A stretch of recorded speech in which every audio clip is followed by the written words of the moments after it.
అమావాస్య పెద్దలకి కులదైవాలకి పెట్టుకుంటే మంచిదంట.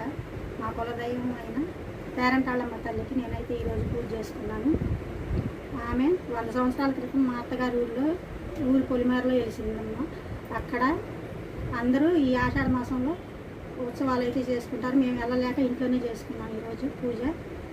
అమ్మ చాలా సత్యం గల తల్లి. వర్షాలు పడినప్పుడు ఆమెకు అలా పూజలు చేసుకుంటే వర్షాలు బాగా పడి పంటలు బాగా పండినాయి అంట. అందుకని ప్రతి సంవత్సరం అలా ఆషాఢ మాసంలో ఆ తల్లిని పూజించుకోవటం అలవాటు. ఈరోజు మేము ఇంట్లోనే ఆ తల్లికి పూజ చేసుకున్నాము. అందరికీ